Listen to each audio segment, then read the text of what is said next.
السلام علیکم ورحمۃ اللہ وبرکاتہ۔ اعوذ باللہ من الشیطان الرجیم، بسم اللہ الرحمن الرحیم۔ محترم سامعین، آج میں تاریخ اہل حدیث پلینا نگر پال گھر بیان کرنے والا ہوں۔ اس سے قبل ہم نے تاریخ اہل حدیث بوئیسر کو بیان کیا تھا۔ یہ دوسرا ویڈیو ہے جس میں ہم نے تاریخ اہل حدیث پال گھر پلینا نگر کو بیان کیا۔ پلینا نگر یا پلینا نگر جو بھی ہے اس کو بیان کر رہے ہیں۔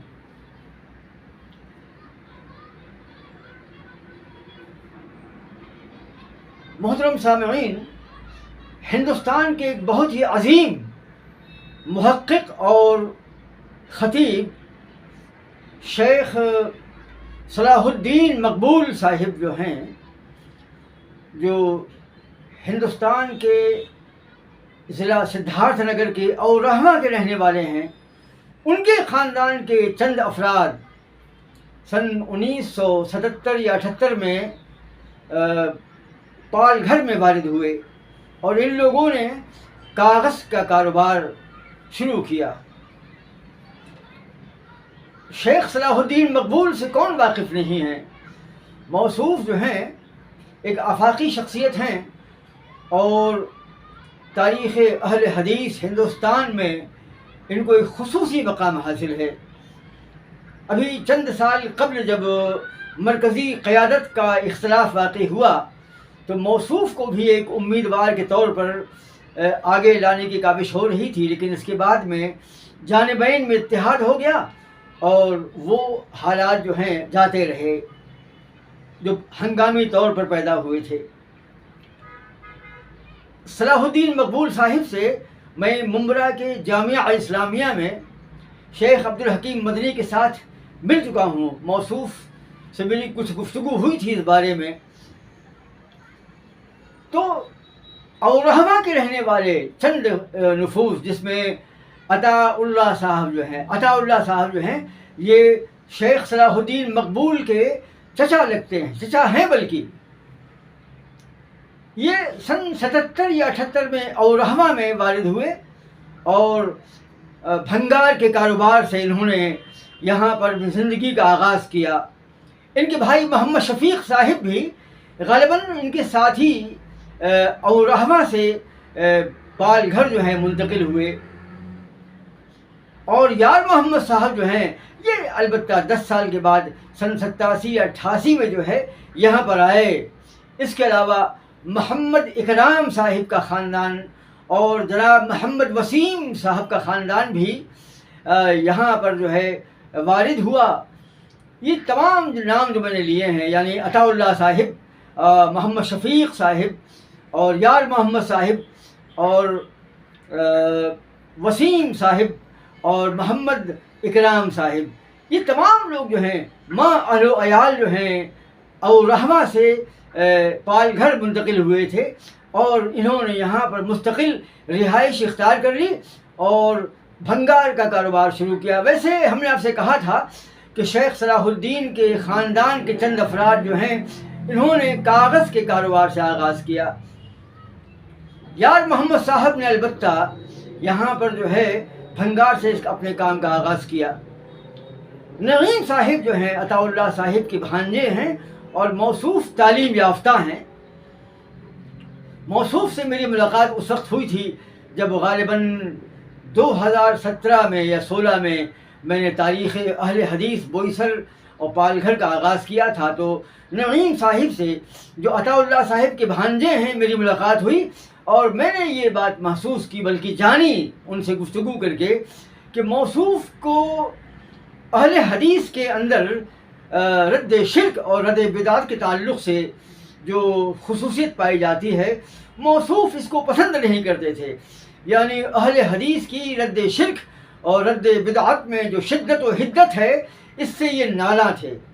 ان کی گفتگو سے مجھے ایسا لگا۔ اس کے برعکس تبلیغی جماعت کی دین کی اقامت اور دین کی تبلیغ و اشاعت میں جو ان کی سرگرمیاں اور تگ و دو اور جد و جہد جو ہے اس سے موصوف بہت متاثر تھے۔ تو نعیم صاحب نے عطا اللہ صاحب نے، یار محمد صاحب نے، محمد شفیق اور محمد وسیم اور محمد اکرام صاحب جو اولین لوگ ہیں جو یہاں پر وارد ہوئے تھے، ان لوگوں نے یہاں پر ایک تبلیغی جماعت کی مسجد تھی، تو تبلیغی جماعت کے لوگوں سے ذہنی لگاؤ اور دلی لگاؤ کی بنیاد پر تال میل اختیار کر لیا اور ان کی مسجد میں ہی نماز پڑھنے کا آغاز کیا۔ یہ تبلیغی جماعت کی مسجد میں نماز پڑھنے کا آغاز کیا، اور یہ اہل حدیث جو ہیں اس تبلیغی مسجد میں جو ہے مالی تعاون بھی کرتے تھے۔ غالباً تبلیغی جماعت کے ساتھ جو اتحاد ان کا واقع ہوا تھا اور جو تال میل بیٹھ گیا تھا، اسی بنیاد پر مسجد اہل حدیث کے قیام کا کام جو ہے مؤخر ہو گیا، بہت ٹل گیا۔ اور میرا قیاس یہ بھی ہے کہ شیخ نعیم الدین کے دل میں، اور یہ غالباً تبلیغی جماعت سے مرغوبیت کا مادہ پایا جاتا تھا، اور اہل حدیث کی شدت و حدت سے یہ تھوڑا سا جو ہے متنفر تھے، مجھے ایسا انٹرویو کے اندر معلوم پڑا۔ لہٰذا 30 سال کے بعد جو ہے سن 2009 میں یہاں پر اہل حدیثوں نے مسجد کے قیام کا آغاز کیا، یا اس کے بارے میں تدبر و تفکر سے کام لیا۔ ورنہ شیخ صلاح الدین مقبول کے خاندان کے لوگ تھے، اور شیخ صلاح الدین مقبول نے پورے ہندوستان میں سعودی ارباب خیر کے ذریعے سے ہندوستان کے مختلف شہروں میں متعدد مساجد کا قیام کروایا، بے شمار مساجد تعمیر کروائیں۔ پھر پال گھر میں ان کے خاندان کے لوگ جو مقیم ہوئے تھے اور اپنے کاروبار کا آغاز کیا تھا، یہاں پر مسجد اہل حدیث کا کام جو ہے نہ کرنا یا مسجد کی تعمیر نہ کروانا، یہ عجیب سا لگتا ہے۔ غالباً نعیم صاحب اور یہاں کے مقامی اہل حدیثوں کی اس زمانے میں جو ہے تجارتی سرگرمیوں کی بنیاد پر ان کو موقع نہیں مل پایا، اور تبلیغی جماعت کی مسجد میں نماز پڑھنے کی سہولت بھی ان کو حاصل تھی، اور تبلیغی جماعت سے کچھ تال میل بھی تھا، ذہنی لگاؤ بھی تھا۔ اس بنا پر جو ہے سن 2009 کے آس پاس جو ہے یہ جو ہے مسجد اہل حدیث کے الگ قیام کا تصور پیدا ہوا۔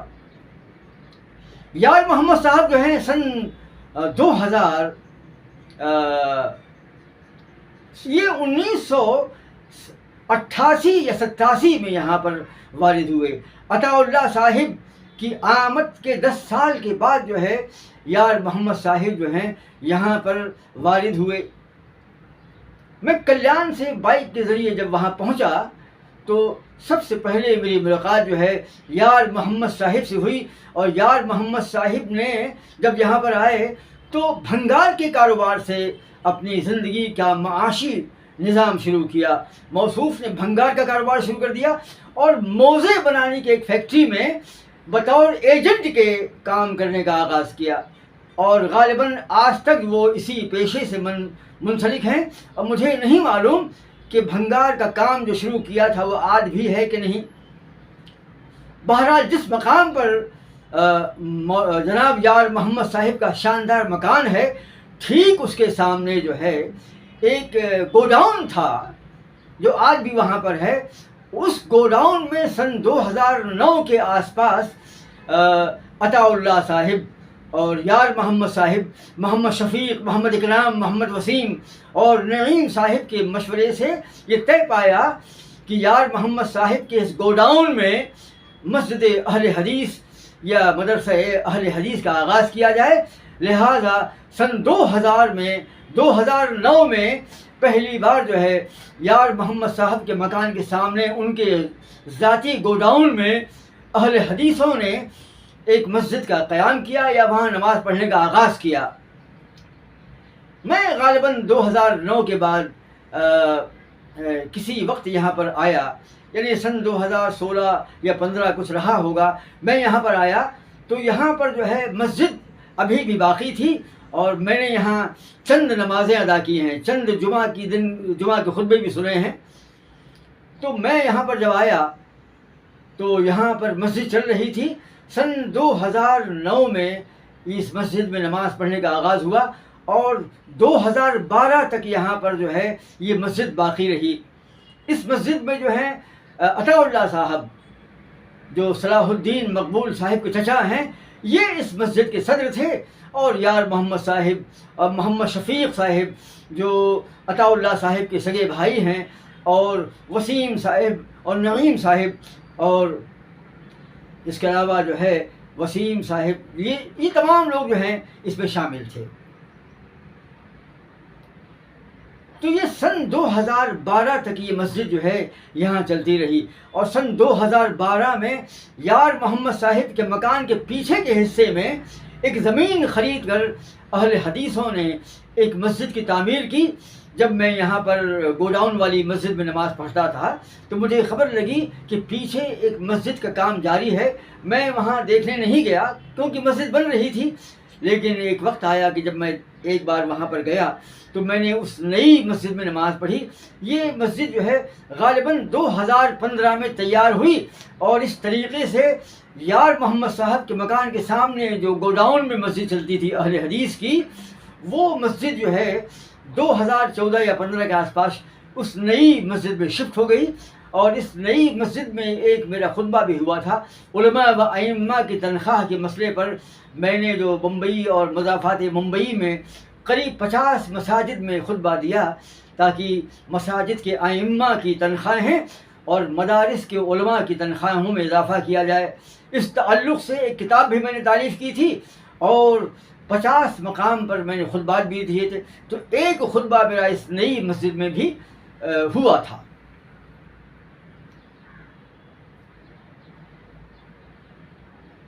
یہاں پر تقریباً شیل گاؤں جو ہے، پال گھر کے پاس ایک شیل گاؤں ہے، سن 2014 کے آس پاس جو ہے یہاں پر بمبئی سے فیروز خان نام کا ایک نوجوان جو ہے وارد ہوا، اور یہ یار محمد صاحب کے دوست تھے اور آج بھی دوست ہیں۔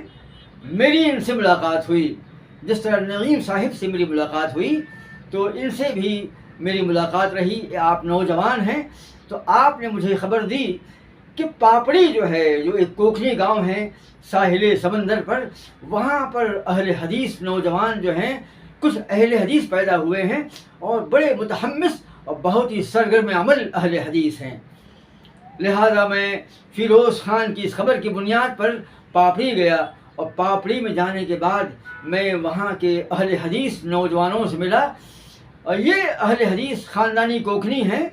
یہ لوگ جو ہیں اس شافعی مسجد میں نماز پڑھتے ہیں، اور بڑے یقین کے ساتھ اور بڑے حزم اور بڑے احتیاط کے ساتھ جو ہے یہ مسلک کی اشاعت میں مصروف ہیں، اور اس شافعی مسجد میں انہیں کافی اختیارات حاصل ہیں۔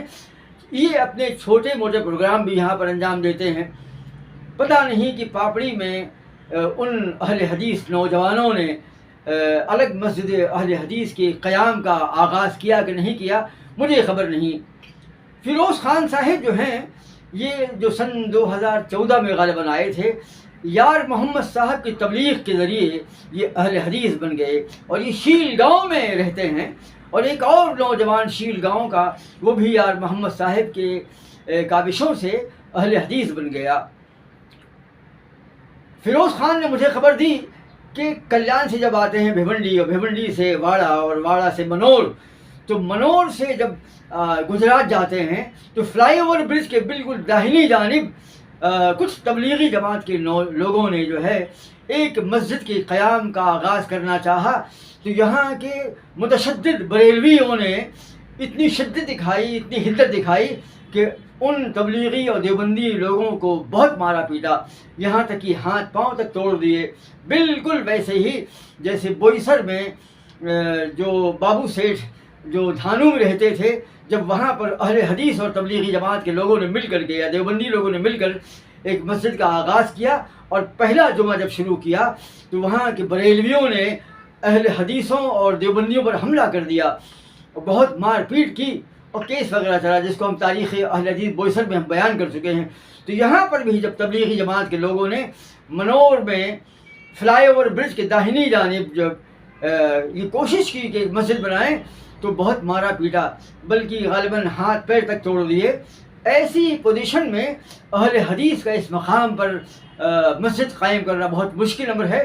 لیکن فیروز خان صاحب کی اس خبر کے بعد کہ اہل حدیث کے کچھ لوگوں نے یہاں پر زمین لی ہے، ان کا کاروبار ہے اور ان قریب یہاں پر مسجد اہل حدیث بننے والی ہے، میں نے کئی بار کوشش کی، گاڑی بائک کو روک کر وہاں گھوما اور کچھ کوشش کی کہ ایسے لوگ دکھیں مجھے جو چہرے مہرے سے اہل حدیث معلوم پڑیں اور میں ان سے سوال کروں، لیکن مجھے کوئی ایسا ملا نہیں.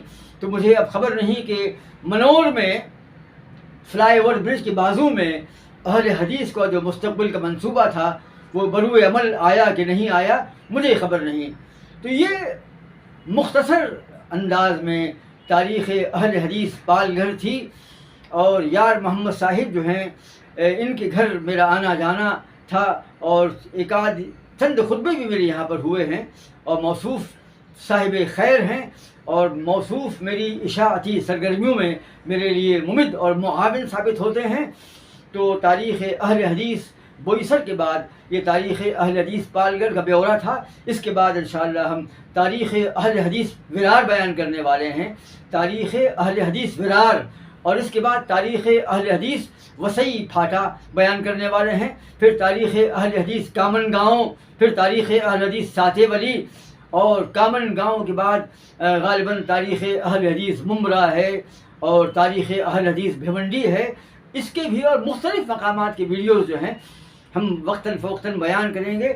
ان تفصیلات کا جاننا ہمارے لیے بہت ضروری ہے اور ہمیں تجربہ بھی حاصل ہوتا ہے کہ کسی علاقے میں اپنی دینی سرگرمیوں کو انجام دینے کا طریقہ کیا ہونا چاہیے، اور اہل حدیث کی مساجد و مدارس کی اقامت میں اہل حدیثوں کو کتنی مشکل کا سامنا کرنا پڑا اور کتنی کاوشیں کرنا پڑتی ہیں اور کس طریقے سے. ایک بات یاد رکھیے آپ، سدھارتھ نگر کے لوگوں کا یہ وتیرہ ہے، یہ ان کا طریقہ ہے کہ وہ جہاں بھی جاتے ہیں سب سے پہلے مساجد کا اہتمام کرتے ہیں، اور یہ ان کی دینداری کی علامت ہے کہ سب سے پہلے وہ، البتہ کچھ وقت لگ جاتا ہے کہیں کہیں، جیسے کہ دھانو میں اور بوئیسر میں، پال گھر میں، پنویل میں بھی مسجد کی تعمیر میں 25-30 سال لگ گئے.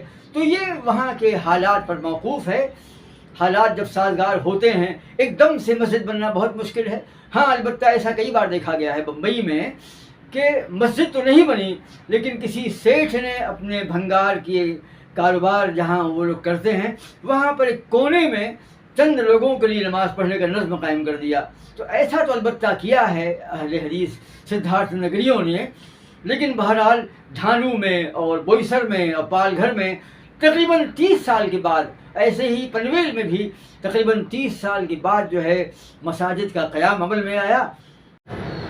ایک بات میں بھول گیا تھا، یہ یار محمد صاحب جو ہیں وہ صلاح الدین مقبول صاحب کے چچا زاد بھائی لگتے ہیں، اور یہ بھی فراموش کر دیا تھا میں نے کہ ضلع بستی سے عبدالسلام صاحب اور عبدالکلام صاحب کا خاندان بھی